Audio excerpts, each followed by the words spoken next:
प्यारी साध संगत जी, भगवान वाल्मीकि जी की जय। जय गुरुदेव, धन गुरुदेव।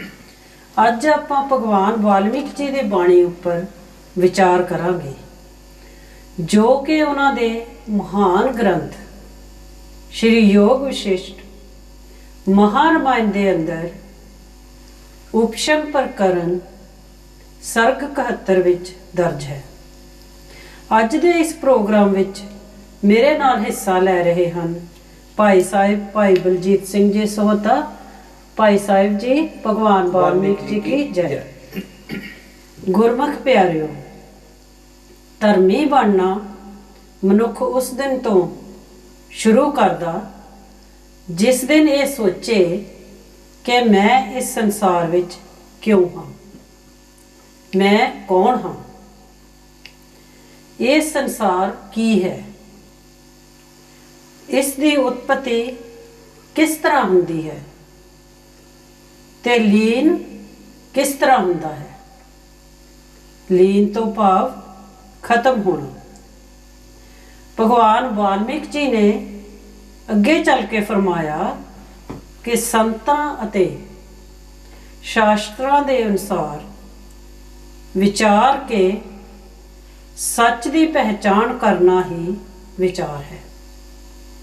सौखे लफ्जां विच आपां आख सकते हाँ कि इस इंसान ने अपना लक्ष्य जां मंतव की रखिया।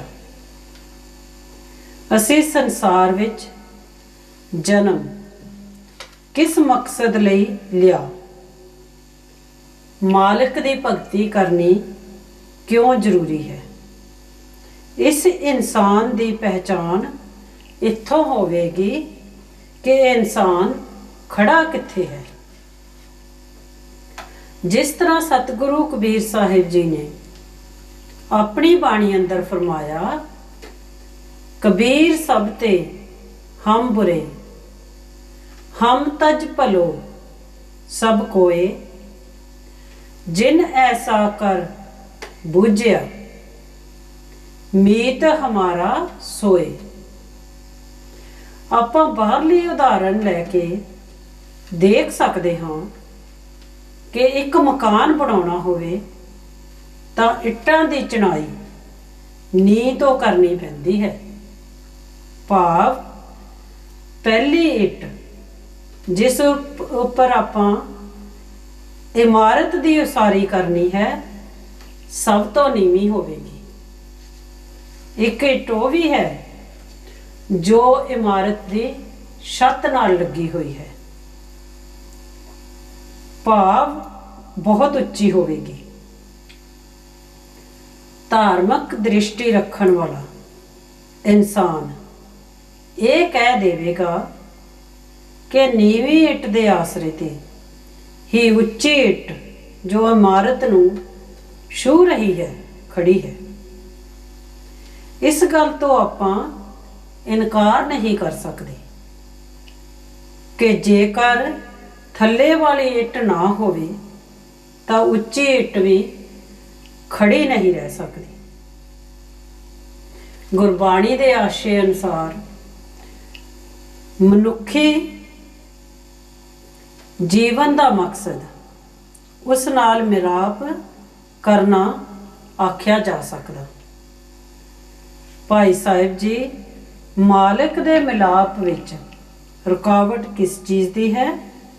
उपशम प्रकरण विच भगवान वाल्मीकि जी ने फरमाया कि जिवें मारूथल विच अज्ञानता करके पानी दिखाई नहीं दिंदा अते ज्ञान दृष्टि कह लईए, ज्ञान दृष्टि नाल ये भरम दूर हो जाएगा कि असल विच मारूथल विच पानी नहीं, जिस तो हिरन अपनी प्यास नहीं बुझा सकते।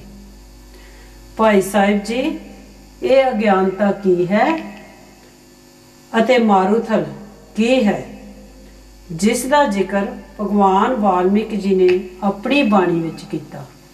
आप संगत नूं इस बारे की कहना चाहते हो।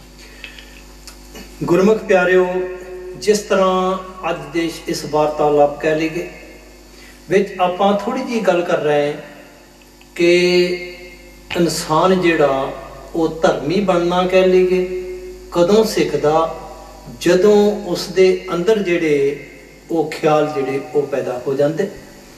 ਤੇ ਉਹਨਾਂ ਖਿਆਲਾਂ ਨੂੰ ਪੈਦਾ ਕਰਨ ਦੇ ਲਈ ਆਪਾਂ ਆਖ ਲਈਏ, ਉਸ ਵਿਚਾਰਧਾਰਾ ਦੇ ਧਾਰਨੀ ਬਣਨ ਲਈ ਆਪਾਂ ਆਖ ਲਈਏ, ਇਹ ਇਨਸਾਨ ਕੀ ਕਰਦਾ, ਆਪਣੇ ਆਪਣੇ ਧਾਰਮਿਕ ਅਸਥਾਨ ਦੇ ਅੰਦਰ ਆਪਾਂ ਉਸ ਚੀਜ਼ ਦੀ ਜਿਹੜੀ ਉਹ ਖੋਜ ਕਰਦੇ, ਕਿਉਂਕਿ ਧਾਰਮਿਕ ਗ੍ਰੰਥਾਂ ਦੇ ਅੰਦਰ ਉਸ ਚੀਜ਼ ਦਾ ਜਿਹੜਾ ਉਹ ਲਿਖਤੀ ਰੂਪ ਆਪਾਂ ਕਹਿ ਲਈਏ ਸਾਡੇ ਸਾਹਮਣੇ ਉਹਨਾਂ ਮਹਾਤਮਾ ਨੇ ਰੱਖਿਆ ਕਿ ਵੀ ਇਹਨਾਂ ਨੂੰ ਅਪਣਾਉਣ ਦੇ ਨਾਲ ਇਹ ਇਨਸਾਨ ਜਿਹੜਾ ਉਹ ਧਰਮੀ ਬਣਨਾ ਸਿੱਖ ਸਕਦਾ, ਭਾਵ ਉਸ ਦੇ ਅੰਦਰ ਉਹ ਗੁਣ ਜਿਹੜੇ ਉਹ ਪੈਦਾ ਹੋ ਸਕਦੇ ਜਿਨ੍ਹਾਂ ਗੁਣਾਂ ਨੂੰ ਅਪਣਾਉਣ ਦੇ ਨਾਲ ਇਹ ਇਨਸਾਨ ਉਸ ਮਾਲਕ ਦੇ ਘਰ ਤੱਕ ਜਿਹੜਾ ਉਹ ਪਹੁੰਚ ਸਕਦਾ। ਗੁਰਬਾਣੀ ਦੇ ਅੰਦਰ ਇੱਕ ਜਗ੍ਹਾ ਤੇ ਜ਼ਿਕਰ ਮਿਲਦਾ ਜੀ ਕਿ ਸਾਚੇ ਨਾਮ ਕੀ ਲਾਗੇ ਭੁੱਖ, ਸ਼ਾਇਦ ਪਹਿਲੀ ਪਾਤਸ਼ਾਹ ਮਹਾਰਾਜ ਜੀ ਦਾ ਮੁੱਖ ਵਾਕਾ ਜੀ। ਕਹਿੰਦੇ ਜਿਸ ਤਰ੍ਹਾਂ ਗੁਰੂ ਘਰਾਂ ਦੇ ਅੰਦਰ ਆਪਾਂ ਗੱਲ ਕਰ ਲਈਏ, ਕਹਿੰਦੇ ਜੇਕਰ ਇਸ ਇਨਸਾਨ ਦੇ ਅੰਦਰ ਮਾਲਕ ਨੂੰ ਮਿਲਣ ਦੀ ਭੁੱਖ ਹੀ ਪੈਦਾ ਨਹੀਂ ਹੋਈ, ਤੜਫ ਹੀ ਪੈਦਾ ਨਹੀਂ ਹੋਈ, ਇਸ ਦੇ ਅੰਦਰ ਉਹ ਵਿਚਾਰ ਹੀ ਪੈਦਾ ਨਹੀਂ ਹੋਏ, ਤੇ ਫਿਰ ਆਪਾਂ ਉਹ ਜਿਹੜੀ ਚੀਜ਼ ਆਣਾ ਉਸ ਤੋਂ ਫਾਇਦਾ ਜਿਹੜਾ ਉਹ ਨਹੀਂ ਉਠਾ ਸਕਦੇ। ਇਸੇ ਤਰ੍ਹਾਂ ਜਿਸ ਤਰ੍ਹਾਂ ਬਾਹਰਲੀ ਭੁੱਖ ਦੀ ਆਪਾਂ ਗੱਲ ਕਰ ਲਈਏ ਕਿ ਸਰੀਰਕ ਤੌਰ ਤੇ ਭੋਜਨ ਦੀ ਭੁੱਖ ਕਹਿ ਲਈਏ, ਪਾਣੀ ਦੀ ਪਿਆਸ ਕਹਿ ਲਈਏ, ਜਾਂ ਇਸ ਤਰ੍ਹਾਂ ਦੀ ਹੋਰ ਕੋਈ ਚੀਜ਼ ਜਿਹੜੀ ਆਪਾਂ ਉਸ ਦਾ ਵਰਣਨ ਕਰ ਲਈਏ, ਕਿਉਂ ਹੁੰਦੀ? ਇਸ ਕਰਕੇ ਹੁੰਦੀ ਕਿ ਇਸ ਇਨਸਾਨ ਦਾ ਜਿਹੜਾ ਸਰੀਰ ਆ ਨਾ ਉਹ ਉਸ ਦੀ ਖਾਸ਼ ਰੱਖਦਾ। ਇਸੇ ਤਰ੍ਹਾਂ ਆਪਾਂ ਅਧਿਆਤਮਿਕ ਤੌਰ ਦੀ ਗੱਲ ਕਰਦੇ ਕਿ ਆਤਮਾ ਦੇ ਅੰਦਰ ਜਦੋਂ ਆਪਾਂ ਉਹਨਾਂ ਧਾਰਮਿਕ ਗ੍ਰੰਥਾਂ ਨੂੰ ਪੜ੍ਹਨ ਦੀ ਕੋਸ਼ਿਸ਼ ਕਰਾਂਗੇ, ਧਾਰਮਿਕ ਗ੍ਰੰਥਾਂ ਨੂੰ ਸੁਣਨ ਦੀ ਕੋਸ਼ਿਸ਼ ਕਰਾਂਗੇ, ਤੇ ਫਿਰ ਇਸ ਇਨਸਾਨ ਦੇ ਅੰਦਰ ਜਿਹੜੀ ਉਸ ਮਾਲਕ ਨੂੰ ਮਿਲਣ ਦੀ ਤੜਫ ਕਹਿ ਲਓ, ਭੁੱਖ ਕਹਿ ਲਓ, ਲਾਲਸਾ ਕਹਿ ਲਓ, ਉਹ ਜਿਹੜੀ ਉਹ ਪੈਦਾ ਹੋ ਜਾਵੇਗੀ। ਇਸ ਕਰਕੇ ਮਾਲਕ ਦੇ ਪਿਆਰਿਆਂ ਨੇ ਸਮੇਂ-ਸਮੇਂ ਤੇ ਆ ਕੇ ਆਪਣੀ ਜ਼ਿੰਦਗੀ ਦੀ ਆਪਾਂ ਜਿਸ ਤਰ੍ਹਾਂ ਗੱਲ ਕਹਿ ਲਈਏ, ਉਹਨਾਂ ਨੇ ਆਪਣੀ ਜ਼ਿੰਦਗੀ ਦੇ ਵਿੱਚ ਉਸ ਚੀਜ਼ ਨੂੰ ਕਹਿ ਲਈਏ ਆਪਾਂ ਕਿ ਧਾਰਿਆ, ਭਾਵ ਆਪਣੀ ਜ਼ਿੰਦਗੀ ਉਸ ਲਾਈਨ ਦੇ ਉੱਪਰ ਉਹ ਲੈ ਕੇ ਗਏ ਤੇ ਉਹ ਚੀਜ਼ ਜਿਹੜੀ ਉਹਨਾਂ ਨੇ ਆਪਣੇ ਸਾਹਮਣੇ ਜਿਹੜੀ ਚੀਜ਼ ਉਹ ਰੱਖ ਦਿੱਤੀ। ਜਿਸ ਤਰ੍ਹਾਂ ਸ਼ੇਖ ਫਰੀਦ ਜੀ ਦੀ ਗੱਲ ਭੈਣ ਜੀ ਕਰ ਗਏ ਕਿ ਫਰੀਦ ਸਾਹਿਬ ਜੀ ਨੇ ਆਪਣੀ ਬਾਣੀ ਦੇ ਅੰਦਰ ਇੱਕ ਜਗ੍ਹਾ ਤੇ ਜ਼ਿਕਰ ਕੀਤਾ, ਆਪਣਾ ਜਾਤੀ ਤਜਰਬਾ ਫਰੀਦਾ ਚਾਰ ਗਵਾਇਆ ਹੰਡ ਕੇ, ਚਾਰ ਗਵਾਇਆ ਸਮ ਲੇਖਾ ਰੱਬ ਮੰਗੇਸੀਆ, ਤੂੰ ਆਇਓ ਕਿਹੜੇ ਕੰਮ। ਫਰੀਦ ਸਾਹਿਬ ਦੇ ਅੰਦਰ ਉਸ ਮਾਲਕ ਦੀ ਪਿਆਸ ਜਿਹੜੀ ਉਹ ਜਾਗੀ ਤੇ ਫਰੀਦ ਸਾਹਿਬ ਨੇ ਬਾਣੀ ਦੇ ਅੰਦਰ ਜ਼ਿਕਰ ਕਰ ਦਿੱਤਾ ਕਿ ਬਈ ਮੇਰੇ ਅੰਦਰ ਇਸ ਚੀਜ਼ ਦੀ ਖਾਸ਼ ਪੈਦਾ ਹੋ ਗਈ ਕਿ ਮਾਲਕ ਦੀ ਬੰਦਗੀ ਜਿਹੜੀ ਆ ਉਹ ਕਰਨੀ ਜਿਹੜੀ ਉਹ ਕਿਉਂ ਜ਼ਰੂਰੀ। ਲਿਖਤ ਵਿੱਚ ਇਸ ਤਰ੍ਹਾਂ ਮਿਲਦਾ ਕਿ ਜ਼ਿੰਦਗੀ ਦੇ ਕੋਈ 26 ਸਾਲ ਜਿਹੜੇ ਸ਼ੇਖ ਫਰੀਦ ਜੀ ਨੇ ਬਾਹਰੀ ਕਰਮਕਾਂਡ ਕਰਨ ਦੇ ਵਿੱਚ ਲਗਾ ਦਿੱਤੇ, ਜਿਹੜੇ ਕਿ ਉਹਨਾਂ ਦੀ ਬਾਣੀ ਜਿਹੜੀ ਆ ਨਾ ਉਸ ਦੇ ਵਿੱਚੋਂ ਆਪਾਂ ਨੂੰ ਜਿਹੜਾ ਉਹ ਸੰਕੇਤ ਮਿਲੇਗਾ। ਤੇ ਖਵਾਜਾ ਕੁਤਬਦੀਨ ਬਖਤਿਆਰ ਕਾਕੀ ਵੀ ਕਈਆਂ ਨੇ ਲਿਖਿਆ, ਉਹਨਾਂ ਦੀ ਸ਼ਰਨ ਜਿਸ ਸਮੇਂ ਇਹਨਾਂ ਨੂੰ ਪ੍ਰਾਪਤ ਹੋਈ, ਕਹਿੰਦੇ ਜੀ ਉਹ ਮਿਲਣ ਵਾਸਤੇ ਇਹਨਾਂ ਨੂੰ ਆਏ ਸ਼ੇਖ ਫਰੀਦ ਜੀ ਨੂੰ, ਕਿਉਂਕਿ ਅੰਦਰ ਜਿਹੜੀ ਉਹ ਬਾਹਰਲੀ ਭਗਤੀ ਕਰਨ ਦੇ ਨਾਲ ਜਾਂ ਜਿਸ ਦੀ ਵੀ ਭਗਤੀ ਕਰਦੇ ਕੁਦਰਤੀ ਗੱਲ ਆ ਕਿ ਉਸ ਦਾ ਅਸਰ ਜਿਹੜਾ ਉਹ ਹੋਣਾ ਸ਼ੁਰੂ ਹੋ ਜਾਵੇਗਾ। ਕਹਿੰਦੇ ਜੀ ਕਿ ਆਮ ਤੌਰ ਤੇ ਆਸੇ-ਪਾਸੇ ਕਾਫੀ ਇਸ ਚੀਜ਼ ਦਾ ਜਿਸ ਤਰ੍ਹਾਂ ਰੌਲਾ ਪੈ ਗਿਆ ਕਿ ਜੀ ਸ਼ੇਖ ਫਰੀਦ ਜੀ ਜਿਹੜੇ ਹੈਗੇ ਆ ਉਹ ਪਤਾ ਨਹੀਂ ਕਿੱਥੇ ਕੁ ਪਹੁੰਚੇ ਆ, ਇਹ ਇਹਨਾਂ ਨੂੰ ਮਿਲਣ ਵਾਸਤੇ ਆਏ। ਤੇ ਜਿਸ ਤਰ੍ਹਾਂ ਇੱਕ ਸਟੇਜ ਦੇ ਉੱਪਰ ਚੇਅਰ ਹੋਵੇ ਨਾ, ਕੁਰਸੀ ਆਪਾਂ ਰੱਖ ਦਿੰਦੇ ਆ, ਤੇ ਸ਼ੇਖ ਫਰੀਦ ਜੀ ਨੇ ਇਹਨਾਂ ਨੂੰ ਉਸ ਚੇਅਰ ਦੇ ਉੱਪਰ ਬੈਠਣ ਵਾਸਤੇ ਆਖਿਆ ਤੇ ਤਵੱਜੋ ਦਿੱਤੀ, ਤੇ ਉਹ ਚੇਅਰ ਜਿਹੜੀ ਆ ਉਹ ਸਟੇਜ ਦੇ ਉੱਪਰੋਂ ਥੋੜੀ ਜਿਹੀ ਉੱਪਰ ਚਲੀ ਗਈ, ਭਾਵ ਕਿ ਹਵਾ ਦੇ ਵਿੱਚ ਬਿਨਾਂ ਬੇਸ ਤੋਂ ਜਿਹੜੀ ਆ ਉਹ ਚੇਅਰ ਥੋੜੀ ਜਿਹੀ ਉੱਪਰ ਹੋ ਗਈ। ਲਿਖਤ ਵਿੱਚ ਇਸ ਤਰ੍ਹਾਂ ਮਿਲਦਾ ਕਿ ਇਹ ਜਿਹੜੇ ਆਪਣੇ ਬਖਤਿਆਰ ਕੁਤਬਦੀਨ ਬਖਤਿਆਰ ਜੀ ਸਨ, ਇਹਨਾਂ ਨੇ ਆਖਿਆ ਉਹ ਫਰੀਦਾ ਅਜੇ ਤੇ ਤੂੰ ਕਿਤੇ ਵੀ ਨਹੀਂ ਪਹੁੰਚਿਆ, क्योंकि वो भगती जिहड़ी वो हो रहा, कहंदे तुसी उसनूं अज तक बाहरों लभ रहे, बाहरों लभण करके फरीद साहब दे अपनी बाणी में जिक्र किया कि जिहड़ी उन्हां दे अंदर तड़फ सी ना, कह लो कि वो खत्म नहीं सी हो सकी। खत्म कदों हुई? जदों उन्हां दे अंदर वो चीज़ जिहड़ी वो प्रगट हो गई। क्योंकि फरीद साहब ने अपनी बाणी दे अंदर इस चीज़ के बारे जिक्र किया, कहंदे तन तपे तनूर जिहों। फरीद साहब ने अपने जिहड़े मुरशद सन उन्होंने आख्या कि उन्हां दा शरीर जिहड़ा, कहंदे जिस तरह तनूर तप रहा ना, कहंदे इस तरीके दे नाल तप रहा। तन तपे तनूर जिहों बालन हड्ड बलन। कहंदे भगती करके, कहंदे मैं हड्डां दा बालन जिहड़ा ना वो बाल रहा। भाव जिंदगी दे कोई 26 साल जिहड़े, कहंदे इस बाहरली भगती करके उन्हां दे गुजर गए। कहंदे पैरी थक्कां जे मुलां, जे जुलां, जुलां तो भाव तुरना। कहंदे ऐ मालक, कहंदे जेकर मैं पैरां दे भार तुरदे तुरदे थक जावां ना, सिर जुलां, कहंदे सिर दे भार तुरन वास्ते तैयार हां। जे मूंह पिरी मिलन, मूँह तो भाव मैनू, पिरी तो भाव प्रीतम, मिलन तो भाव उसका मिलाप हो जाना। शेख फरीद जी कहंदे बाहरी भगती करन दे नाल प्राप्त नहीं हो सकिया, अंदर शांति जिहड़ी इसनूं नहीं आ सकी। कहंदे ऐ मालक वो सोझी दे, कहंदे जिसनूं प्राप्त करन दे नाल उस दे हिरदे दे अंदर जिहड़ी वो आपां कह लईए कि भी तसल्ली पैदा हो जावे, अंदर जिहड़ी वो गुण जिहड़े वो पैदा हो जाण, भाव उस मालक जिहड़ा उस दे नाल मिलाप हो सके। उस मिलाप की खाश पैदा की, अंदर जदों उस चीज़ का वासा हो गया तो फिर कहंदे जी फरीद साहब ने अपनी बाणी दे अंदर जिक्र किया, फरीदा जंगल जंगल क्या पवे। कहंदे वो सारी जिंदगी उस मालक नूं लभण दे जंगलों विच ही भटका दित्ती। जंगल जंगल क्या पवे वन कंडा लोड़े, वसी रब आलिया। कहंदे बाहर क्या ढूंढे। कहंदे ओ मालक जिसनों मैं बाहरों लभ रहा सी, शेख फरीद जी कहंदे असल विच कहंदे ओ इस दे अंदर ही सी। आपां एक दो प्रमाण होर लवांगे क्योंकि अज दा शब्द आपां इस चीज़ तो शुरू किया कि ये इंसान धर्मी बनना जदों सिख जाए ना, मालक की प्यास इस दे अंदर पैदा हो जाए तो आपां आख सकते हैं कि बई इसका रुख जिहड़ा उस दे घर वाल जिहड़ा हो जा रहा। बुल्ले शाह आपां नूं पता कि मुसलमान महात दे मुसलमान घराने दे विच सज्जद बरादरी दे विचों सन ते उन्होंने शाह अनायत जिहड़ा उसनूं गुरु धारण किया।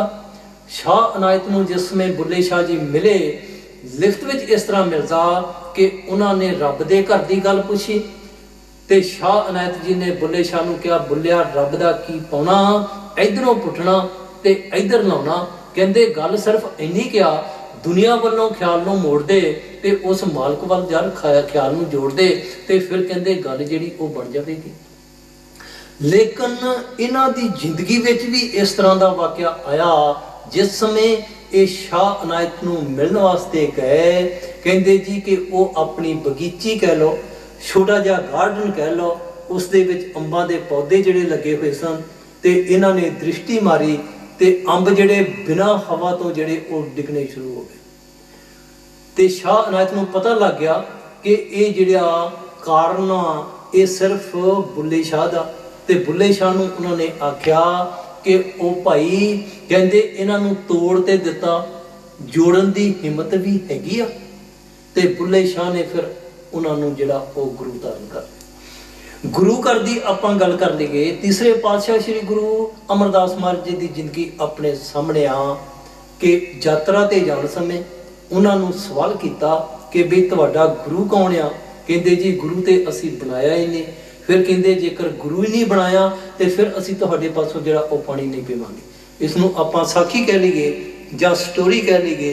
इस करके हरेक महात्मा ने अपनी अपनी जिंदगी दे अंदर उस मालक नूं मिलण दी तड़फ कह लो, प्यास कह लो, भुख कह लो, ਉਸ ਭੁੱਖ ਨੂੰ ਪ੍ਰਗਟ ਕੀਤਾ ਤੇ ਇਹ ਜਿਹੜੀ ਚੀਜ਼ ਆ ਇਸ ਨੂੰ ਸਾਡੇ ਸਾਹਮਣੇ ਜਿਹੜਾ ਉਹਨਾਂ ਨੇ ਜਿਹੜਾ ਜੀ ਉਹ ਵਰਣਨ ਕੀਤਾ।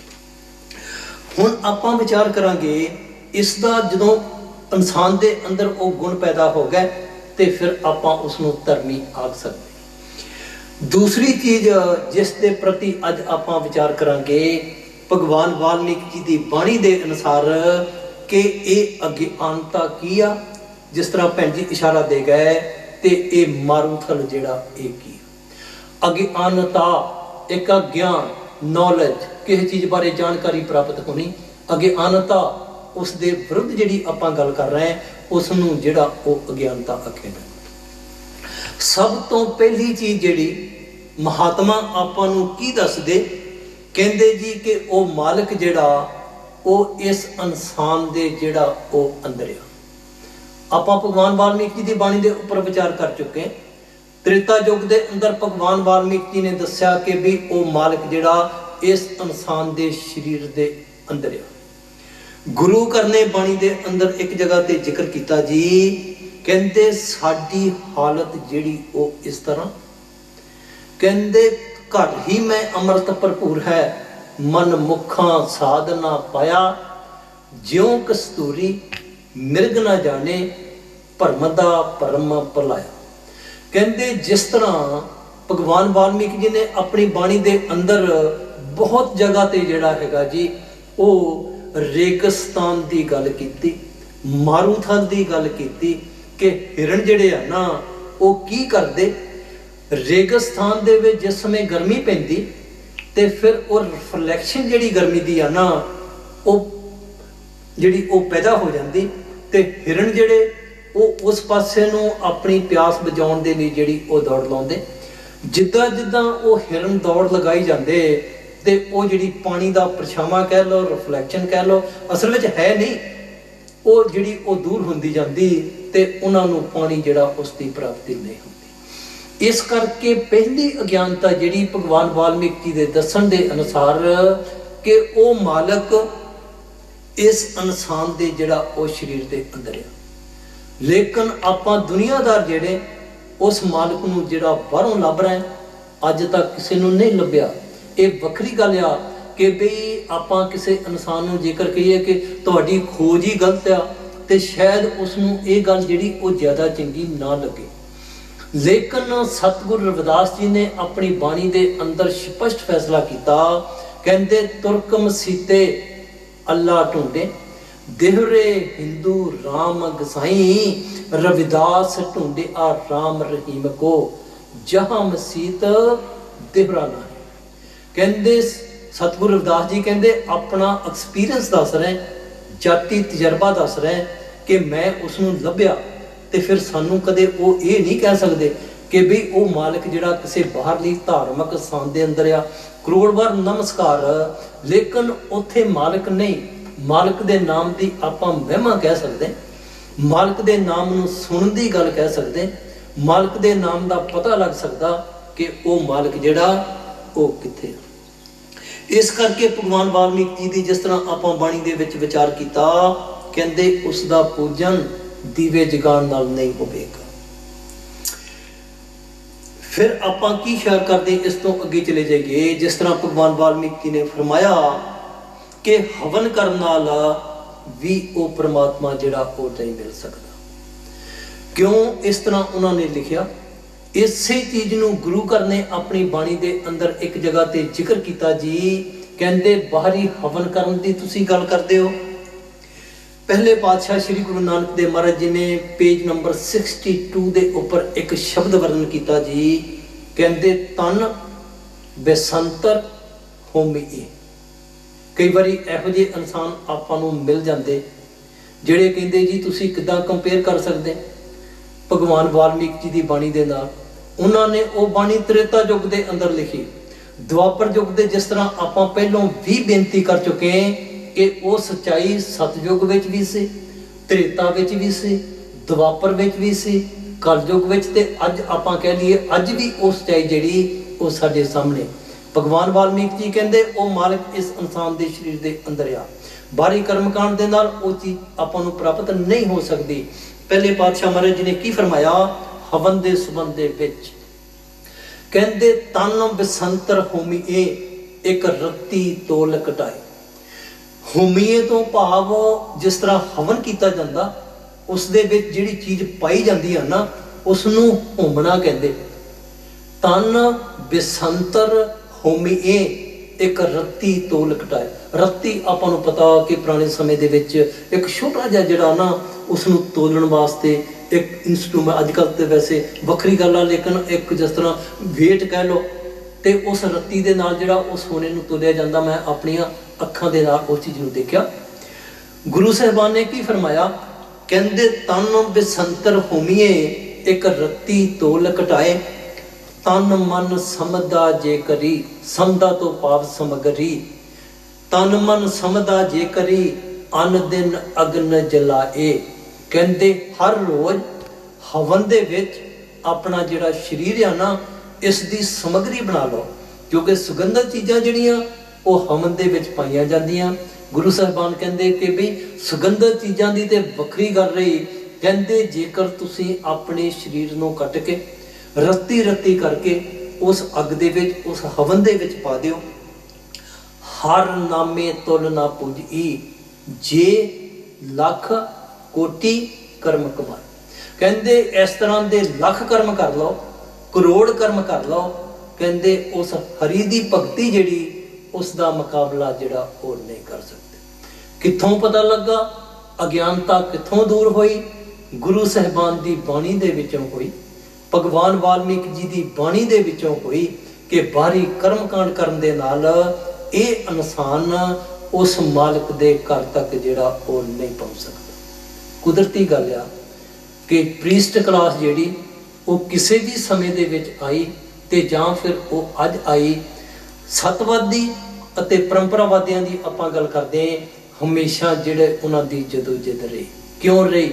ਇਸ ਕਰਕੇ ਰਹੀ ਕਿ ਉਹਨਾਂ ਦਾ ਰਸਤਾ ਜਿਹੜਾ ਉਹ ਵੱਖਰਾ, ਜਿਹੜੇ ਪਰੰਪਰਾਵਾਦੀ ਆ ਉਹ ਵੱਖਰਾ। ਜਿਸ ਤਰ੍ਹਾਂ ਮੈਂ ਬੇਨਤੀ ਕਰਾਂ ਕਿ ਅੱਜ ਵੀ ਉਹ ਚੀਜ਼ ਨੂੰ ਆਪਾਂ ਆਪਣੀਆਂ ਅੱਖਾਂ ਨਾਲ ਦੇਖ ਸਕਦੇ ਹਾਂ ਕਿ ਆ ਭਗਵਾਨ ਵਾਲਮੀਕ ਜੀ ਦੀ ਜਿਨ੍ਹਾਂ ਦੀ ਆਪਾਂ ਗੱਲ ਕਰ ਰਹੇ ਹਾਂ ਨਾ, ਤੇ ਉਹਨਾਂ ਦੇ ਨਾਂ ਤੇ ਧੂਆਂ ਸਾਹਿਬ ਟਰਸਟ ਜਿਹੜੇ ਉਹ ਕਾਇਮ ਕੀਤੇ।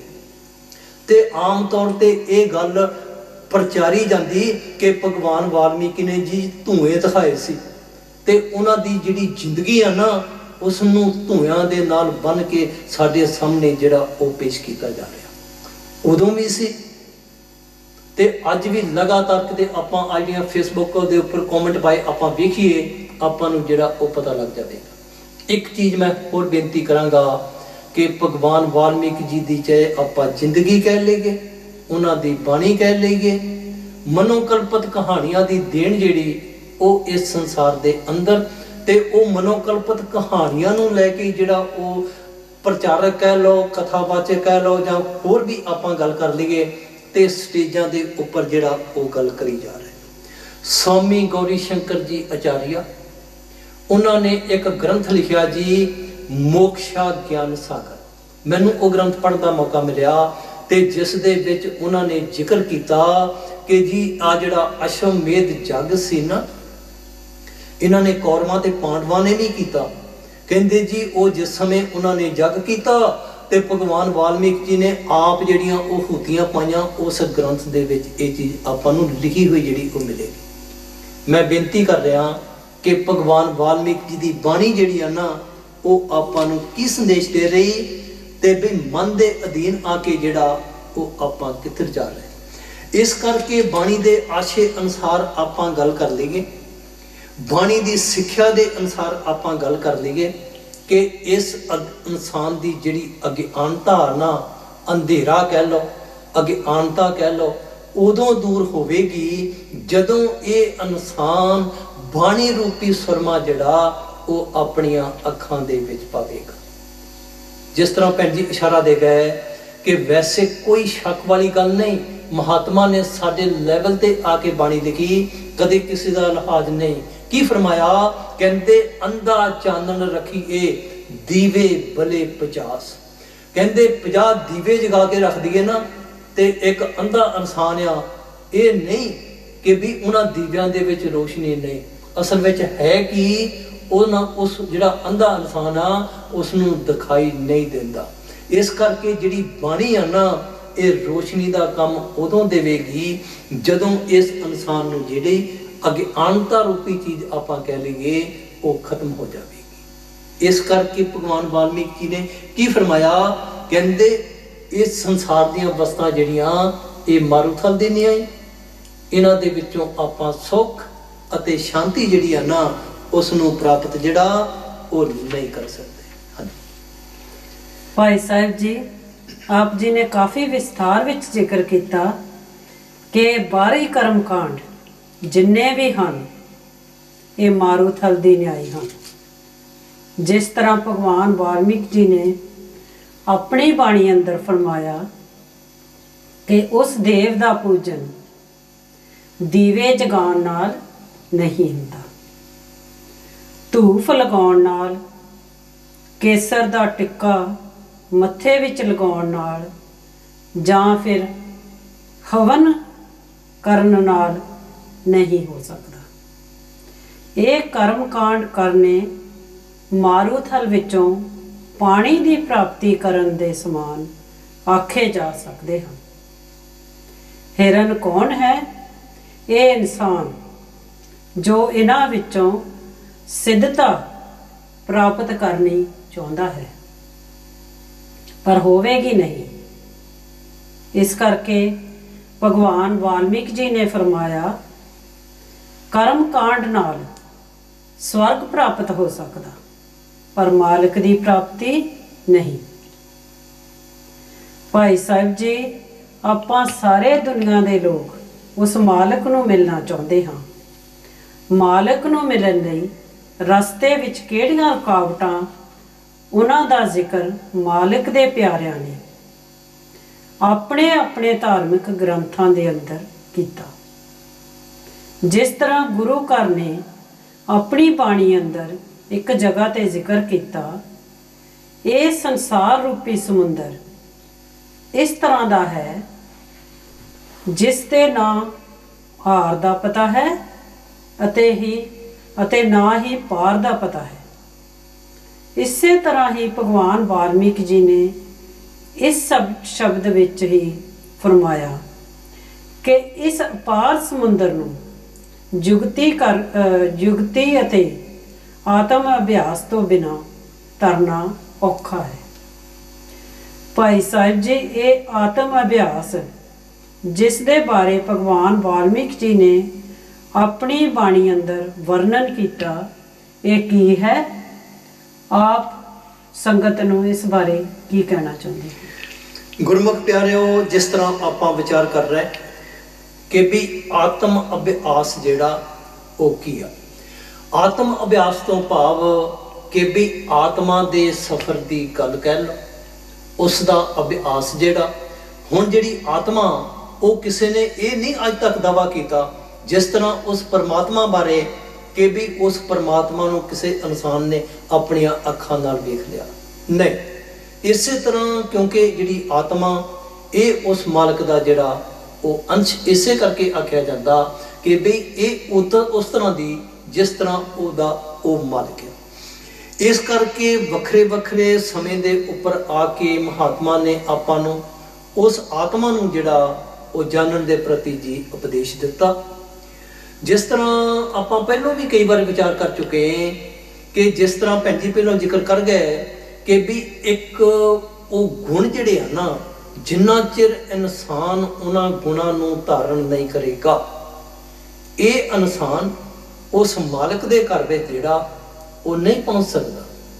ਉਹ ਗੁਣਾਂ ਦੀ ਗੱਲ ਕਰਦੇ ਹੋਏ ਮਹਾਤਮਾ ਨੇ ਇੱਕ ਬੇਸ ਬਣਾ ਦਿੱਤਾ, ਭਾਵ ਇੱਕ ਪਲੇਟਫਾਰਮ ਬਣਾ ਦਿੱਤਾ। ਜਿਸ ਤਰ੍ਹਾਂ ਬਾਹਰਲੀ ਦਰ ਲੈ ਕੇ ਆਪਾਂ ਦੇਖ ਸਕਦੇ, ਇੱਕ ਮਕਾਨ ਬਣਾਉਣਾ ਹੋਵੇ ਤੇ ਆਪਾਂ ਕੀ ਕਰਦੇ ਜੀ ਕਿ ਉਸ ਦੀ ਜਿਹੜੀ ਨੀਂਹ ਆ ਨਾ, ਕਦੇ ਕਿਸੇ ਨੇ ਰੇਤਾ ਦੇ ਉੱਪਰ ਨਹੀਂ ਰੱਖੀ, ਨਹੀਂ, ਕਿਉਂਕਿ ਰੇਤਾ ਉੱਪਰ ਰੱਖੀ ਹੋਈ ਨੀਂਹ ਜਿਹੜੀ ਆਪਾਂ ਮਕਾਨ ਦੀ ਉਸਾਰੀ ਜਿਹੜੀ ਉਹ ਨਹੀਂ ਕਰ ਸਕਦੇ। ਬਾਣੀ ਜਿਹੜੀ ਮਹਾਤਮਾ ਨੇ ਇਸੇ ਕਰਕੇ ਉਸ ਲੈਵਲ ਤੇ ਲੈ ਕੇ ਆਂਦੀ ਕਿ ਵੀ ਇਸ ਦੇ ਉੱਪਰ ਜੇਕਰ ਆਪਾਂ ਉਸ ਸੱਚ ਦੀ ਬਿਲਡਿੰਗ ਤਿਆਰ ਕਰਨੀ ਆ ਨਾ, ਤੇ ਫਿਰ ਜਿਹੜੀ ਉਹ ਆਪਾਂ ਨੂੰ ਇਸ ਚੀਜ਼ ਬਾਰੇ ਜਿਹੜਾ ਉਹ ਪਤਾ ਲੱਗਣਾ ਚਾਹੀਦਾ। ਹੁਣ ਆਪਾਂ ਵਿਚਾਰ ਕਰ ਰਹੇ ਹਾਂ ਕਿ ਆਤਮਾ ਅਭਿਆਸ ਦੇ ਸੰਬੰਧ ਦੇ ਵਿੱਚ ਇਸ ਇਨਸਾਨ ਦੇ ਇਨਸਾਨੀ ਜਾਮੇ ਦੀਆਂ, ਜਿਸ ਤਰ੍ਹਾਂ ਆਪਾਂ ਕਹਿ ਲਈਏ ਜੀ ਕਿ 2 ਮੰਜ਼ਿਲਾਂ, ਇੱਕ ਇਸ ਇਨਸਾਨ ਦੇ ਆਤਮਾ ਦਾ ਸਫ਼ਰ ਆਪਾਂ ਆਖ ਸਕਦੇ, ਦੂਸਰਾ ਇਸ ਇਨਸਾਨ ਦੇ ਜ਼ਿੰਦਗੀ ਦਾ ਸਫ਼ਰ ਕਹਿ ਲਈਏ, ਇਸ ਦੇ ਤਨ ਦਾ ਸਫ਼ਰ ਜਿਹੜਾ ਉਸ ਨੂੰ ਆਪਾਂ ਆਖ ਲਈਏ। ਤਨ ਦਾ ਸਫ਼ਰ ਜਿਹੜਾ ਮਹਾਤਮਾ ਦੇ ਦੱਸਣ ਦੇ ਅਨੁਸਾਰ ਉਹ ਆਪਣੇ ਆਪ ਚੱਲੇਗਾ। ਇੱਕ ਇਨਸਾਨ ਨੇ ਜਨਮ ਲਿਆ, ਬਚਪਨ ਆਇਆ, ਜਵਾਨੀ ਆਈ, ਬੁਢਾਪਾ ਆਇਆ ਤੇ ਅਖੀਰ ਦੇ ਸਮੇਂ ਦੇ ਵਿੱਚ ਇਹ ਇਨਸਾਨ ਜਿਹੜਾ ਉਸ ਮਾਲਕ ਦੇ ਘਰ, ਆਪਾਂ ਕਹਿ ਲਈਏ ਕਿ ਇਹਦਾ ਸਰੀਰ ਜਿਹੜਾ ਸ਼ਮਸ਼ਾਨ ਘਾਟ ਦੇ ਉੱਪਰ ਪਹੁੰਚ ਗਿਆ। ਦੂਸਰੀ ਚੀਜ਼ ਆਪਾਂ ਆਮ ਤੌਰ ਤੇ ਕੀ ਸੁਣਦੇ ਕਿ ਜੀ ਉਹ ਮਾਲਕ ਇਸ ਨੂੰ ਆਪਣੇ ਚਰਨਾਂ 'ਚ ਨਿਵਾਸ ਦੇਵੇ। ਵਿਚਾਰ ਕਰਨ ਵਾਲੀ ਇਹ ਗੱਲ ਕਿ ਬਈ ਸਰੀਰ ਨਹੀਂ ਪਹੁੰਚੇਗਾ, ਇਸ ਇਨਸਾਨ ਦੀ ਜਿਹੜੀ ਆਤਮਾ ਨਾ, ਇਹ ਉਸ ਮਾਲਕ ਦੇ ਘਰ ਵਿੱਚ ਜਿਹੜੀ ਉਹ ਪਹੁੰਚੇਗੀ। ਇਸ ਕਰਕੇ ਉਸ ਦੇ ਘਰ ਵਿੱਚ ਜਿਹੜੀ ਇਹ ਆਤਮਾ ਨਾ, ਉਸ ਨੂੰ ਪਛਾਉਣ ਦਾ ਜਿਹੜਾ ਸਫ਼ਰ ਆ ਨਾ, ਉਸ ਨੂੰ ਆਪਾਂ ਆਤਮ ਅਭਿਆਸ ਜਿਹੜਾ ਉਹ ਆਖ ਸਕਦੇ। ਜਿਸ ਤਰ੍ਹਾਂ ਸਤਿਗੁਰੂ ਕਬੀਰ ਸਾਹਿਬ ਮਹਾਰਾਜ ਜੀ ਨੇ ਆਪਣੀ ਬਾਣੀ ਦੇ ਅੰਦਰ ਇੱਕ ਜਗ੍ਹਾ ਤੇ ਜ਼ਿਕਰ ਕੀਤਾ ਜੀ, ਕਹਿੰਦੇ ਕਿ ਬਈ ਇਹ ਕਿਸ ਤਰੀਕੇ ਦੇ ਨਾਲ ਪ੍ਰੋਸੈਸ ਦੀ ਆਪਾਂ ਗੱਲ ਕਰ ਰਹੇ ਹਾਂ। ਕਹਿੰਦੇ ਫਿਰ ਆਪਾਂ ਨੂੰ ਅਭਿਆਸ ਕਰਨਾ ਪਵੇਗਾ। ਮਹਾਤਮਾ ਨੇ 2 ਚੀਜ਼ਾਂ ਜਿਹੜੀਆਂ ਉਹਨਾਂ ਦੇ ਬਾਰੇ ਜ਼ਿਕਰ ਕੀਤਾ ਕਿ ਜਿਸ ਤਰ੍ਹਾਂ ਕੁਦਰਤੀ ਗੱਲ ਆ ਕਿ ਜਿਸ ਇਨਸਾਨ ਜਿਸ ਚੀਜ਼ ਦਾ ਸਿਮਰਨ ਕਰੇਗਾ, ਜਿਸ ਚੀਜ਼ ਦਾ ਇਹ ਇਨਸਾਨ ਧਿਆਨ ਕਰੇਗਾ, ਕਹਿੰਦੇ ਕੁਦਰਤੀ ਚੀਜ਼ ਆ ਕਿ ਇਹ ਇਨਸਾਨ ਉਸ ਦੇ ਵਿੱਚ ਜਾ ਕੇ ਜਿਹੜਾ ਉਹ ਸਮਾ ਜਾਵੇਗਾ। ਸਤਿਗੁਰੂ ਕਬੀਰ ਸਾਹਿਬ ਮਹਾਰਾਜ ਜੀ ਨੇ ਆਪਣੀ ਬਾਣੀ ਦੇ ਅੰਦਰ ਇੱਕ ਜਗ੍ਹਾ ਤੇ ਕੀ ਜ਼ਿਕਰ ਕੀਤਾ ਜੀ, ਕਹਿੰਦੇ ਸਿਮਰਨ ਸੇ ਸੁਖ ਹੋਤ ਹੈ, ਸਿਮਰਨ ਸੇ ਦੁਖ ਜਾਏ, ਕਹੇ ਕਬੀਰ ਸਿਮਰਨ ਕੀਏ ਸਾਈਂ ਮਾਹੇ ਸਮਾਏ। ਮਹਾਤਮਾ ਇਸ ਆਤਮਾ ਦੇ ਸਫ਼ਰ ਨੂੰ ਤੈਅ ਕਰਨ ਦੇ ਲਈ ਆਪਾਂ ਨੂੰ ਇੱਕ ਢੰਗ ਦੱਸਦੇ, ਤਰੀਕਾ ਦੱਸਦੇ, ਸਾਧਨ ਦੱਸਦੇ ਕਿ ਵੀ ਕਿਸ ਤਰੀਕੇ ਦੇ ਨਾਲ ਆਪਾਂ ਉਸ ਮਾਲਕ ਦੀ ਬੰਦਗੀ ਕਰਕੇ ਇਸ ਆਤਮਾ ਜਿਹੜੀ ਆ ਨਾ, ਉਸ ਨੂੰ ਉਸ ਮਾਲਕ ਦੇ ਘਰ ਤੱਕ ਜਿਹੜਾ ਉਹ ਪਹੁੰਚਾ ਸਕਦੇ। ਤੇ ਜੇਕਰ ਬਈ ਫਿਰ ਆਪਾਂ ਉਹਨਾਂ ਮਹਾਤਮਾ ਦੀ ਗੱਲ ਜਿਹੜੀ ਉਸ ਨੂੰ ਮੰਨਿਆ ਨਹੀਂ, ਉਹ ਪ੍ਰੋਸੈਸ ਕਹਿ ਲਈਏ, ਉਹ ਢੰਗ ਕਹਿ ਲਈਏ, ਉਹ ਤਰੀਕਾ ਕਹਿ ਲਈਏ, ਉਸ ਨੂੰ ਨਹੀਂ ਅਪਣਾਇਆ ਤੇ ਫਿਰ ਗੱਲ ਜਿਹੜੀ ਆ ਨਾ ਉਹ ਨਹੀਂ ਬਣ ਸਕੀ। ਗੁਰੂ ਘਰ ਨੇ ਆਪਣੀ ਬਾਣੀ ਦੇ ਅੰਦਰ ਇੱਕ ਜਗ੍ਹਾ ਤੇ ਜ਼ਿਕਰ ਕੀਤਾ ਜੀ, ਕਹਿੰਦੇ ਅਸਲ ਵਿੱਚ ਹੁੰਦਾ ਕੀ, ਉਸ ਮਾਲਕ ਦੇ ਮਿਲਾਪ ਦੇ ਲਈ ਰਸਤੇ ਦੇ ਅੰਦਰ ਰੁਕਾਵਟ ਕਹਿੰਦੇ ਇਸ ਇਨਸਾਨ ਦੇ ਮਨ ਦੀ, ਕਿਉਂਕਿ ਮਨ ਦੇ ਵਿੱਚ ਤਰੰਗਾਂ ਕਹਿ ਲਓ, ਵਾਸਨਾਵਾਂ ਕਹਿ ਲਓ, ਖਾਸ਼ਾਂ ਕਹਿ ਲਓ, ਲਾਲਸਾਂ ਕਹਿ ਲਓ। ਜਿਸ ਤਰ੍ਹਾਂ ਸਮੁੰਦਰ ਦੇ ਵਿੱਚ ਆਪਾਂ ਤਰੰਗਾਂ ਦੀ ਗੱਲ ਕਰਦੇ ਹਾਂ, ਕਹਿੰਦੇ ਜਿੰਨਾ ਚਿਰ ਉਹ ਖਤਮ ਨਹੀਂ ਹੋਣਗੀਆਂ, ਇਸ ਇਨਸਾਨ ਦੀ ਜਿਹੜੀ ਆਤਮਾ ਉਸ ਦੇ ਘਰ ਵਿੱਚ ਨਹੀਂ ਪਹੁੰਚ ਸਕਦੀ। ਕਿਉਂਕਿ ਬਾਣੀ ਇਸ਼ਾਰਾ ਕਰ ਰਹੀ ਇਸ ਦੇ ਪ੍ਰਤੀ, ਜਹਾਂ ਆਸਾ ਤਹਾਂ ਬਾਸਾ, ਕਹਿੰਦੇ ਜਿੱਥੇ ਜਾ ਕੇ ਇਸ ਇਨਸਾਨ ਦਾ ਕਹਿੰਦੇ ਖਿਆਲ ਜਾਵੇਗਾ, ਉੱਥੇ ਕਹਿੰਦੇ ਇਸ ਦਾ ਬਾਸਾ ਹੋ ਜਾਵੇਗਾ। ਇਸ ਕਰਕੇ ਮਹਾਤਮਾ ਨੇ ਸਭ ਤੋਂ ਵੱਧ ਜ਼ੋਰ ਇਸ ਸੰਸਾਰ ਦੇ ਅੰਦਰ ਆ ਕੇ ਇਸ ਇਨਸਾਨ ਨੂੰ, ਇਸ ਦਾ ਜਿਹੜਾ ਮਨ ਆ ਨਾ, ਉਸ ਦੇ ਪ੍ਰਤੀ ਆਪਾਂ ਨੂੰ ਚੇਤਾ ਕਰਾਇਆ। ਫਰੀਦ ਸਾਹਿਬ ਨੇ ਆਪਣੀ ਬਾਣੀ ਦੇ ਅੰਦਰ ਇੱਕ ਜਗ੍ਹਾ ਤੇ ਜ਼ਿਕਰ ਕੀਤਾ ਜੀ, ਕਹਿੰਦੇ ਉਸ ਮਾਲਕ ਨਾਲ ਉਹ ਭਰਾਵੋ ਅੱਜ ਹੀ ਮਿਲਾਪ ਹੋ ਸਕਦਾ। ਸਵਾਲ ਪੈਦਾ ਹੁੰਦਾ ਕਿੱਦਾਂ ਹੋ ਸਕਦਾ? ਸ਼ੇਖ ਫਰੀਦ ਜੀ ਕਹਿੰਦੇ ਆਜ ਮਿਲਾਵਾ ਸ਼ੇਖ ਫਰੀਦ, ਟਾਕਮ ਕੁੰਜੜੀਆਂ ਮਨੋ ਮਚਿੰਦੜੀਆਂ, ਕਹਿੰਦੇ ਮਨ ਨੂੰ ਮਚਲਾਉਣ ਵਾਲੀਆਂ ਉਹਨਾਂ ਵਾਸਨਾਵਾਂ ਜਿਹੜੀਆਂ ਉਹਨਾਂ ਨੂੰ ਰੋਕ ਲਓ ਤੇ ਅੱਜ ਹੀ ਫਿਰ ਕਹਿੰਦੇ ਉਹ ਜਿਹੜਾ ਮਾਲਕ ਆ ਨਾ, ਉਸ ਨੂੰ ਉਸ ਦੇ ਨਾਲ ਮਿਲਾਪ ਜਿਹੜਾ ਉਹ ਇਸ ਇਨਸਾਨ ਦਾ ਹੋ ਸਕਦਾ। ਕਿਤੇ ਕਿਤੇ ਮਹਾਤਮਾ ਨੇ ਸਾਡੇ ਲੈਵਲ ਤੇ ਆ ਕੇ ਬਾਣੀ ਜਿਹੜੀ ਜੀ ਉਹ ਲਿਖੀ ਆ ਆਪਾਂ ਨੂੰ ਸਮਝਾਉਣ ਦੇ ਲਈ। ਗੁਰੂ ਘਰ ਨੇ ਇਸ ਦੇ ਪ੍ਰਤੀ ਜਿਸ ਤਰ੍ਹਾਂ ਭਗਵਾਨ ਵਾਲਮੀਕ ਜੀ ਨੇ ਆਤਮ ਅਭਿਆਸ ਦੀ ਗੱਲ, ਆਤਮਾ ਦੀ ਗੱਲ, ਉਸ ਦੇ ਪ੍ਰਤੀ ਆਪਾਂ ਨੂੰ ਵਰਣਨ ਕੀਤਾ।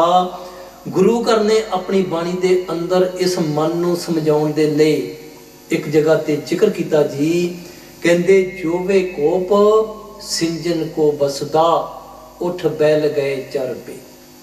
ਬਾਹਰਲੀ ਉਦਾਹਰਨ ਦੇ ਕੇ ਗੁਰੂ ਸਾਹਿਬਾਨ ਨੇ ਇਹ ਜਿਹੜਾ ਮਨ ਆ ਨਾ, ਇਸ ਨੂੰ ਰੋਕਣ ਦੇ ਪ੍ਰਤੀ, ਉਹਨਾਂ ਵਾਸਨਾਵਾਂ ਨੂੰ ਖਤਮ ਕਰਨ ਦੇ ਪ੍ਰਤੀ ਜਿਹੜਾ ਉਹ ਇਸ਼ਾਰਾ ਕੀਤਾ।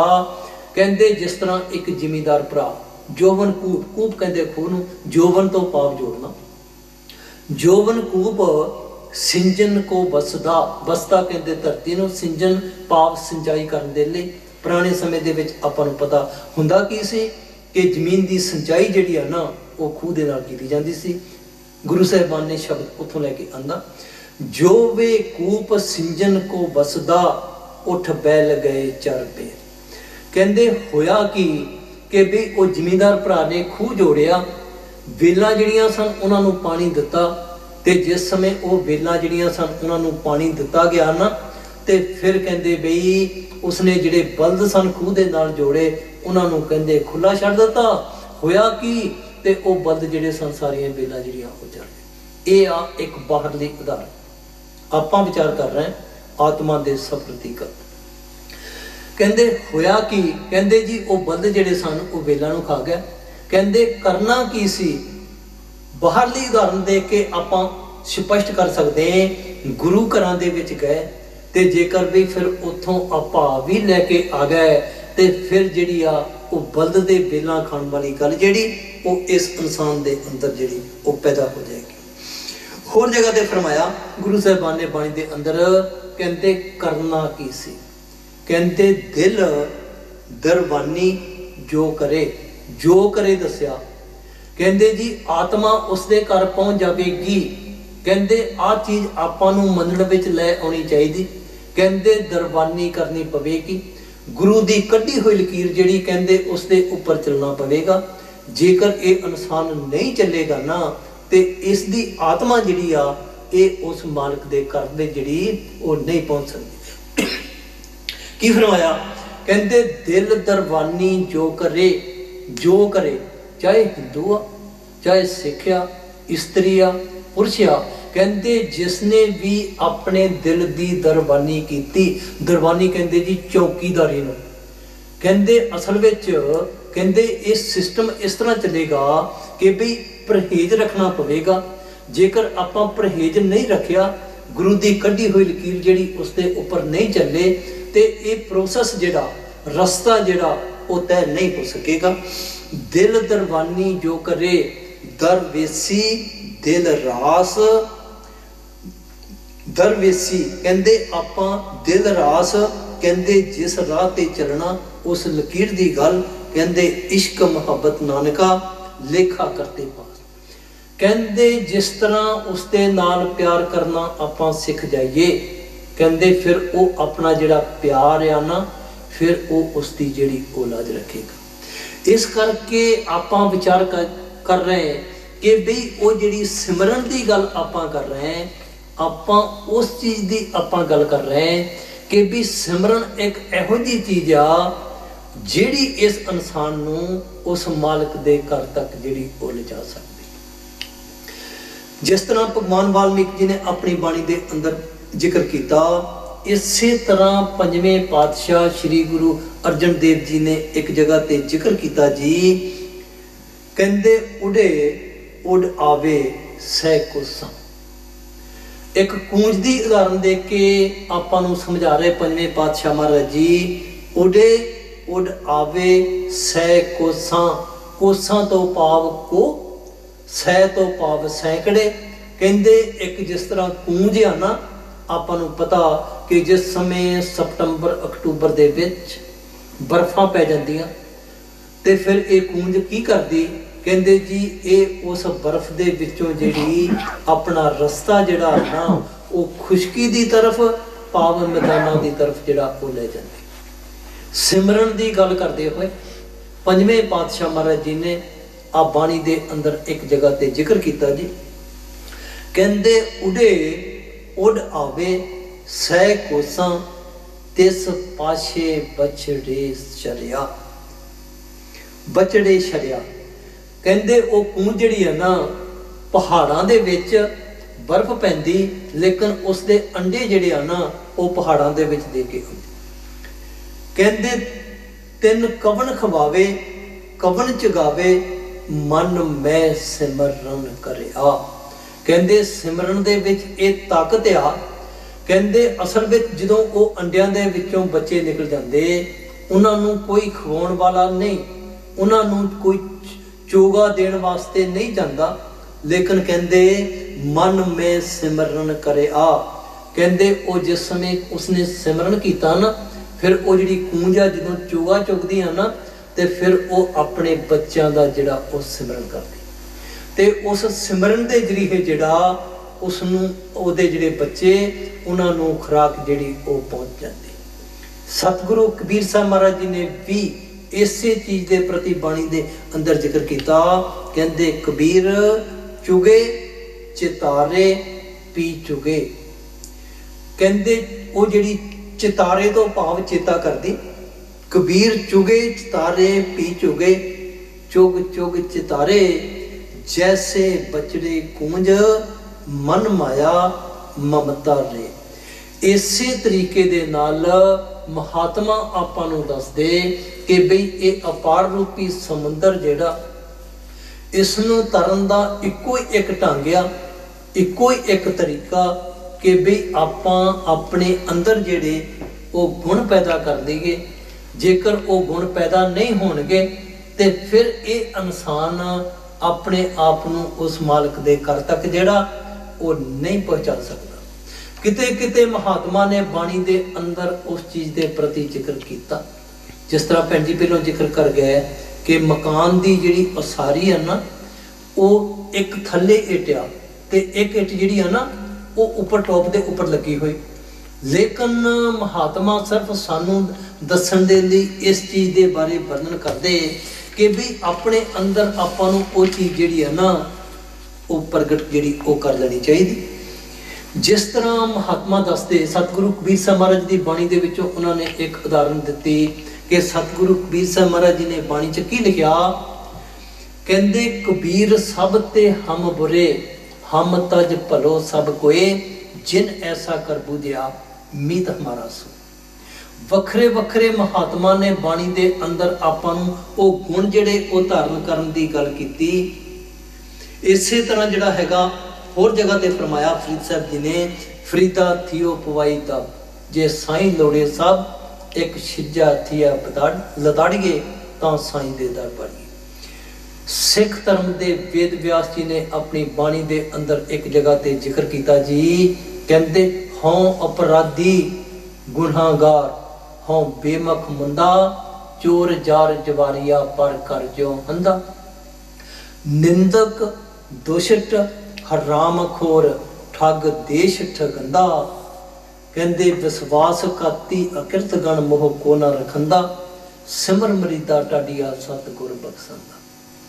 ਹਾਲੇ ਕਿ ਹੈ ਨਹੀਂ, ਮਹਾਤਮਾ ਆਪਣੀ ਜ਼ਿੰਦਗੀ ਜਿਹੜੀ ਉਸ ਦੀ ਉਦਾਹਰਨ ਬਣ ਕੇ ਆਪਣੇ ਸਾਹਮਣੇ ਪੇਸ਼ ਕਰਦੇ ਕਿ ਉਹ ਪ੍ਰਭੂ ਮਾਲਕ ਦੇ ਘਰ ਦੇ ਵਿੱਚ ਪਹੁੰਚਣ ਦੇ ਲਈ ਆਪਾਂ ਨੂੰ ਉਹਨਾਂ ਜਿਹੜੇ ਗੁਣ ਆ ਨਾ ਉਹਨਾਂ ਨੂੰ ਧਾਰਨ ਕਰਨਾ ਪਵੇਗਾ।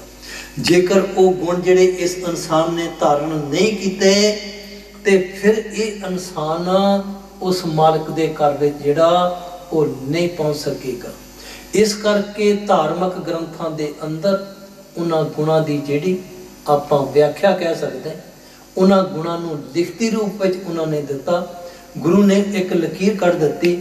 ਕਦੇ ਕਿਸੇ ਨੇ ਇਹ ਨਹੀਂ ਜ਼ਿਕਰ ਕੀਤਾ ਕਿ ਵੀ ਉਹ ਜਿਹੜੇ ਅਸੂਲ ਆ ਕਹਿ ਲਓ, ਉਹ ਜਿਹੜੇ ਗੁਣ ਆ ਜਾਂ ਹੋਰ ਇਸ ਤਰ੍ਹਾਂ ਦੀ ਚੀਜ਼ ਆ ਕਿ ਵੀ ਉਹ ਗੁਰੂ ਘਰ ਦੇ ਅੰਦਰ ਤੇ ਕੋਈ ਹੋਰ ਆ ਤੇ ਉਸ ਦੀ ਜਿਹੜੀ ਚਾਰ ਦੀਵਾਰੀ ਆ ਉਸ ਤੋਂ ਬਾਅਦ ਜਿਹੜੀ ਹੋ ਰਹੀ ਨਹੀਂ।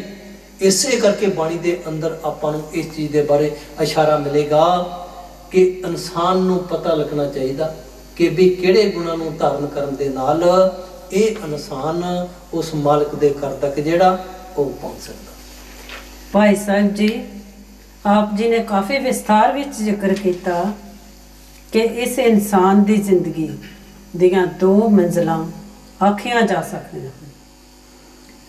ਇੱਕ ਨੂੰ ਆਪਾਂ ਇਸ ਦੇ ਤਨ ਦਾ ਭਾਵ ਸਰੀਰ ਦੀ ਮੰਜ਼ਿਲ ਆਖ ਸਕਦੇ ਹਾਂ, ਜਾਂ ਤਨ ਦਾ ਸਫ਼ਰ ਵੀ ਆਖਿਆ ਜਾ ਸਕਦਾ। ਆਪਾਂ ਸਾਰੇ ਹੀ ਜਾਣਦੇ ਹਾਂ ਕਿ ਤਨ ਦਾ ਸਫ਼ਰ ਆਪਣੇ ਆਪ ਚੱਲੇਗਾ, ਜਿਸ ਤਰ੍ਹਾਂ ਇੱਕ ਇਨਸਾਨ ਨੇ ਜਨਮ ਲਿਆ, ਬਚਪਨ ਆਇਆ, ਜਵਾਨੀ ਅਤੇ ਬੁਢਾਪਾ, ਅਤੇ ਅਖੀਰ ਵਿੱਚ ਇਹ ਇਨਸਾਨ ਸ਼ਮਸ਼ਾਨ ਘਾਟ ਤੇ ਪਹੁੰਚ ਗਿਆ। ਤਨ ਦਾ ਇਹ ਸਫ਼ਰ ਆਪਣੇ ਆਪ ਚੱਲੇਗਾ, ਪਰ ਆਤਮਾ ਦੇ ਸਫ਼ਰ ਨੂੰ ਭਗਵਾਨ ਵਾਲਮੀਕ ਜੀ ਨੇ ਆਤਮ ਅਭਿਆਸ ਆਖਿਆ। ਹਰੇਕ ਪੂਰਨ ਮਹਾਤਮਾ ਨੇ ਆਪਣੀ ਬਾਣੀ ਅੰਦਰ ਜਿਸ ਰਸਤੇ ਉੱਪਰ ਸਾਡੀ ਆਤਮਾ ਨੇ ਜਾਣਾ, ਉਸ ਦਾ ਜ਼ਿਕਰ ਆਪਣੇ ਆਪਣੇ ਧਾਰਮਿਕ ਗ੍ਰੰਥਾਂ ਦੇ ਅੰਦਰ ਕੀਤਾ। ਗੁਰਮੁਖ ਪਿਆਰਿਓ, ਮਹਾਤਮਾ ਦੇ ਦੱਸਣ ਅਨੁਸਾਰ ਉਹ ਚੜ੍ਹਾਈ ਦਾ ਮਾਰਗ ਹੈ, ਉਹ ਘਾਟੀ ਹੈ। ਇਹ ਅਜਿਹਾ ਮਾਰਗ ਹੈ ਕਿ ਚੜ੍ਹਨ ਲਈ ਮੁਸ਼ਕਲਾਂ ਦਾ ਸਾਹਮਣਾ ਕਰਨਾ ਪਵੇਗਾ। ਬਾਹਰਲੇ ਪਹਾੜਾਂ ਉੱਪਰ ਚੜ੍ਹਨ ਲਈ ਸਾਧਨ ਮਿਲ ਸਕਦੇ ਹਨ। ਜਿਸ ਤਰ੍ਹਾਂ ਆਪਾਂ ਆਖ ਸਕਦੇ ਹਾਂ, ਅਮਰਨਾਥ ਅਤੇ ਬਦਰੀ ਨਾਰਾਇਣ ਦੇ ਅਸਥਾਨਾਂ ਉੱਪਰ ਜਾਣ ਲਈ ਸਾਧਨ ਮਿਲ ਜਾਂਦੇ ਹਨ। ਪਰਮਾਤਮਾ ਦਾ ਜੋ ਦਰ ਹੈ, ਜਿੱਥੋਂ ਤੱਕ ਇਸ ਇਨਸਾਨ ਦੀ ਆਤਮਾ ਨੇ ਪਹੁੰਚਣਾ ਹੈ, ਉਹ ਤਾਂ ਆਪ ਹੀ ਤੁਰਨਾ ਪਵੇਗਾ। ਦੂਸਰਾ, ਇਸ ਰਸਤੇ ਉੱਪਰ ਭੀੜ ਵੀ ਨਹੀਂ ਹੋਵੇਗੀ। ਜਦੋਂ ਇਸ ਇਨਸਾਨ ਨੂੰ ਇਹ ਪਤਾ ਲੱਗ ਜਾਵੇ ਕਿ ਉਸ ਦੇ ਅੱਗੇ 10 ਜਾਂ 20 ਆਦਮੀ ਜਾ ਰਹੇ ਹਨ, ਜਾਂ ਪਰ ਪਿੱਛੇ ਵੀ 10 ਜਾਂ 20 ਆਦਮੀ ਆ ਰਹੇ ਹਨ, ਤਾਂ ਇਸ ਇਨਸਾਨ ਨੂੰ ਹੌਸਲਾ ਹੋ ਜਾਂਦਾ ਹੈ। ਪਰ ਆਤਮਾ ਦਾ ਮਾਰਗ ਇਸ ਤਰ੍ਹਾਂ ਦਾ ਹੈ ਕਿ ਅੱਗੇ ਜਾਂਦੇ ਹੋਏ ਨਹੀਂ ਮਿਲਣਗੇ ਅਤੇ ਪਿੱਛੇ ਵੀ ਆਉਂਦਾ ਹੋਇਆ ਕੋਈ ਦਿਖਾਈ ਨਹੀਂ ਦੇਵੇਗਾ। ਫਿਰ ਇਹ ਨਿਰਾਸ਼ ਹੋ ਜਾਵੇਗਾ। ਗੁਰੂ ਘਰ ਨੇ ਵੀ ਆਪਣੀ ਬਾਣੀ ਅੰਦਰ ਇਸ ਨਿਰਾਸ਼ਤਾ ਦਾ ਜ਼ਿਕਰ ਕੀਤਾ। ਗੁਰੂ ਸਾਹਿਬ ਨੇ ਕੀ ਫਰਮਾਇਆ? ਭਈ ਨਿਰਾਸੀ ਬਹੁਤ ਦਿਨ ਲਾਗੇ, ਦੇਸ ਦੇਸਾਂਤਰ ਮੇ ਸਗਲੇ ਝਾਕੇ। ਗੁਰੂ ਸਾਹਿਬ ਦੱਸਦੇ ਹਨ ਕਿ ਮੈਂ ਬਹੁਤ ਖੋਜ ਕੀਤੀ, ਪਰ ਉਹ ਨਿਰਾਸ਼ਤਾ ਨੇ ਘੇਰ ਲਿਆ। ਦੂਸਰਾ, ਆਤਮ ਅਭਿਆਸ ਵਿੱਚ ਸਮਾਂ ਵੀ ਨਿਸ਼ਚਿਤ ਨਹੀਂ ਕੀਤਾ ਜਾ ਸਕਦਾ ਕਿ ਕਿੰਨੇ ਦਿਨ ਚੱਲਣਾ ਪਵੇਗਾ ਤੇ ਇਨਸਾਨ ਆਪਣੀ ਮੰਜ਼ਿਲ ਤੇ ਪਹੁੰਚ ਜਾਵੇਗਾ। ਆਤਮਾ ਦੇ ਇਸ ਸਫ਼ਰ ਬਾਰੇ ਸਤਿਗੁਰੂ ਕਬੀਰ ਸਾਹਿਬ ਜੀ ਨੇ ਵੀ ਵਰਣਨ ਕੀਤਾ। ਸਤਿਗੁਰੂ ਕਬੀਰ ਸਾਹਿਬ ਜੀ ਦੱਸਦੇ ਹਨ, ਕਬੀਰ ਇਹ ਮਾਰਗ ਪੰਡਤ ਗਏ, ਪਾਸ਼ੇ ਪੜੀ ਬਹੀਰ, ਇੱਕ ਅਵਘਟ ਘਾਟੀ ਰਾਮ ਕੀ, ਤੈ ਚੜ ਰਹੇ ਹੋ ਕਬੀਰ। ਭਾਈ ਸਾਹਿਬ ਜੀ, ਆਪਣੇ ਪਾਸ ਕੁਛ ਹੀ ਮਿੰਟ ਹਨ, ਆਪ ਇਸ ਬਾਰੇ ਕੀ ਕਹਿਣਾ ਚਾਹੁੰਦੇ ਹੋ? ਗੁਰਮੁਖ ਪਿਆਰਿਓ, ਜਿਸ ਤਰ੍ਹਾਂ ਉਸ ਰਸਤੇ ਦੇ ਪ੍ਰਤੀ ਜਿਹੜਾ ਉਹ ਭੈਣ ਜੀ ਇਸ਼ਾਰਾ ਕਰ ਗਏ, ਸਤਿਗੁਰੂ ਕਬੀਰ ਸਾਹਿਬ ਮਹਾਰਾਜ ਜੀ ਦੀ ਜਿਹੜੀ ਉਹ ਬਾਣੀ ਦੇ ਵਿੱਚੋਂ ਇਹਨਾਂ ਨੇ ਹਵਾਲਾ ਦਿੱਤਾ। ਭਗਵਾਨ ਵਾਲਮੀਕ ਜੀ ਨੇ ਆਪਣੀ ਬਾਣੀ ਦੇ ਅੰਦਰ ਮੋਖ ਪ੍ਰਕਰਮ ਸਰਗ 16 ਦੇ ਵਿੱਚ ਜ਼ਿਕਰ ਕੀਤਾ ਜੀ ਕਿ ਜਿਵੇਂ ਕਲਪ ਬ੍ਰਿਕਸ਼ ਦੇ ਨੇੜੇ ਜਾਣ ਨਾਲ ਮਨ ਇਛਤ ਫਲ ਦੀ ਪ੍ਰਾਪਤੀ ਹੁੰਦੀ, ਇਸੇ ਤਰ੍ਹਾਂ ਹੀ ਸੰਸਾਰ ਸਮੁੰਦਰ ਤੋਂ ਪਾਰ ਉਤਾਰਨ ਵਾਲੇ ਸੰਤ ਜਨ। ਦੂਸਰੀ ਕੜੀ ਵਿੱਚ ਭਗਵਾਨ ਵਾਲਮੀਕ ਜੀ ਨੇ ਫਰਮਾਇਆ ਕਿ ਜਿਵੇਂ ਮਲਾ ਬੇੜੀ ਨਾਲ ਸਭ ਨੂੰ ਦਰਿਆ ਤੋਂ ਪਾਰ ਕਰਦਾ, ਤਿਵੇਂ ਸੰਤ ਜਨ ਜੁਗਤੀ ਕਰਕੇ ਜੀਵਨ ਨੂੰ ਸੰਸਾਰ ਸਮੁੰਦਰ ਤੋਂ ਪਾਰ ਕਰਦੇ ਹਨ। ਜਿਸ ਨੇ ਐਸੇ ਬੇੜੇ ਦਾ ਪ੍ਰਬੰਧ ਕੀਤਾ, ਜਿਸ ਨੇ ਉਹ ਫਿਰ ਤਰ ਜਾਵੇਗਾ, ਤੇ ਜਿਸ ਨੇ ਐਸੇ ਬੇੜੇ ਦਾ ਪ੍ਰਬੰਧ ਨਹੀਂ ਕੀਤਾ, ਉਹ ਦੁੱਖ ਨੂੰ ਪ੍ਰਾਪਤ ਹੋਵੇਗਾ। ਸਵਾਲ ਪੈਦਾ ਹੁੰਦਾ, ਕਿਉਂ ਪ੍ਰਾਪਤ ਹੋਵੇਗਾ?